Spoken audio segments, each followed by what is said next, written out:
தாய் தமிழ் உறவுகளுக்கு வணக்கம். நாம் தமிழர் கட்சியிலிருந்து விலகினார் என்ற தலைப்பில் இந்த காணொளியை நாம் காண்கிறோம். நாம் தமிழர் கட்சியின் மாநில ஒருங்கிணைப்பாளர் ஜெகதீச பாண்டியன் கட்சியிலிருந்து விலகினார். சற்று முன் அறிவிப்பு வெளிவந்துள்ளது. ஜெகதீச பாண்டியன் நாம் தமிழர் கட்சியின் மாநில ஒருங்கிணைப்பாளராக இருந்தார். ஆனால் அவர் கட்சியை விட்டு என்றோ போய்விட்டார். அவர் இன்றைக்கி விலகினதாக அறிவிப்பு கொடுத்துருக்காப்புல. அவர் கட்சியை விட்டு எப்பவுமே வெளியே போயிட்டாப்புல.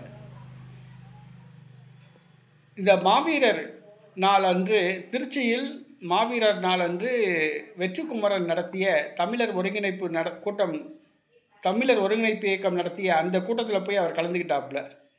அப்போவே எல்லாத்துக்கும் தெரியும் அவர் கட்சியை விட்டு வெளியே போயிட்டாப்புல. அதனால தான் வெற்றிக்குமரன் நடத்திய தமிழர் ஒருங்கிணைப்பு இயக்கம் மாவீரர் கூட்டத்தில் அவர் கலந்துக்கிட்டாப்புலன்னு எல்லாத்துக்குமே தெரியும்.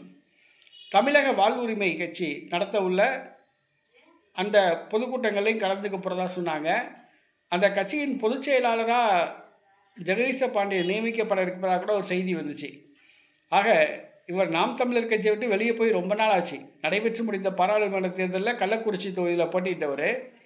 ஆனால் இன்றைக்கி ஊடகங்களுடைய கவனத்தை திருப்பணும், பரபரப்பாக பேசணும் அப்படிங்கிறக்காண்டி ஏதோ இன்றைக்கி தான் கட்சியிலேருந்து வெளியே போன மாதிரி சீமான் நடவடிக்கை சரியில்லை, அதனால் நான் கட்சியை விட்டு வெளியே போகிறேன், வரலாறு தந்த வாய்ப்பை பயன்படுத்த தவறிட்டீங்க அப்படின்னு சொல்லிட்டு ஒரு அறிக்கை கொடுத்துட்டு போகிறாப்புல.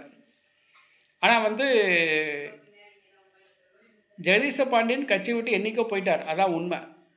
ஆனால் இன்றைக்கி அவர் கட்சியிலேருந்து இன்றைக்கி விலகலை. அவர் போய் ரொம்ப நாள் ஆச்சு, கட்சியை விட்டு வெளியே போய் ரொம்ப நாள் ஆச்சு. ஆனால் இன்றைக்கி என்னன்னு தெரியல, இன்றைக்கி தான் கட்சியை விட்டு வெளியே போன மாதிரி ஊடகங்களில் ஒரு பரபரப்பை ஏற்படுத்தணும், ஊடகங்கள் கவனத்தை ஈர்க்கணும் அப்படிங்கிறக்காண்டி அறிவிப்பு கொடுத்துருக்காப்புல. அதுதான் உண்மை.